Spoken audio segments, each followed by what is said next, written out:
when I was 18 years old, I thought to myself that, gee, Washington, D.C. is the center of all these things. And I had a lot of remarkable experiences there. I was a political theory and a classics major.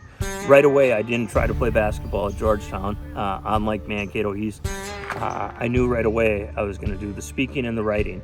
So I got involved in the Philodemic Debate Society, had some success there, made a lot of friends, and the writing. I wrote and was editor of the Georgetown Academy, which was the conservative newspaper, and then I had a column for the Hoya, the official newspaper. I think I was the only person that had both a writing thing with the Academy, this kind of outlawed conservative group, and then also the official Hoya. So I tried to make my mark as a writer and a speaker, and I was fortunate enough to have internships with Michael Novak and Robert Novak, who were both really well-known conservative writers. But here's the thing that happened.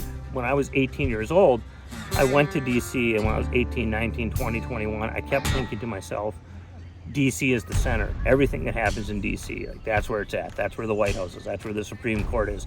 That's where Capitol Hill is. But when I was a senior in college, I read the Almanac of American Politics by Michael Barone. It was this 2,000-page thing that had a thing on every single state, every single senator, every single governor, and every single congressman in America. And I came up with this idea when I was 22 that what I really wanted to do was go see America by visiting every state and every congressional district, which is not a minor trip, because I also wanted to do the insular territories, which at that time were Guam, American Samoa, Puerto Rico, and Virgin Islands.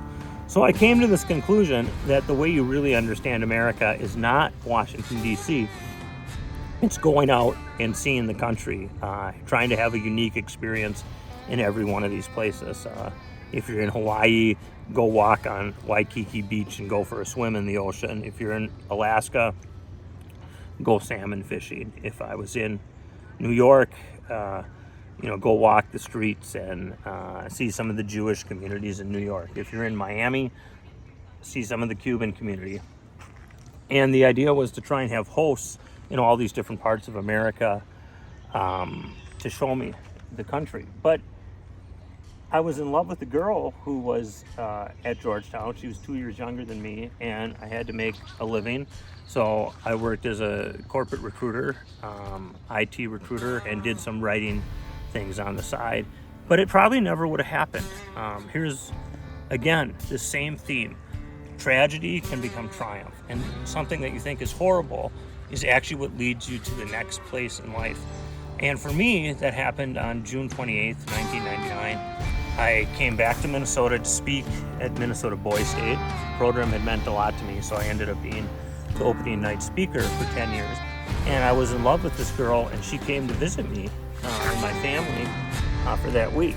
And on that Sunday, June 27th, I flew back to Washington, D.C. Had to work the next day, and she stayed over at my house in Minneapolis, family's house in Minneapolis, and my dad took her to the airport the next morning.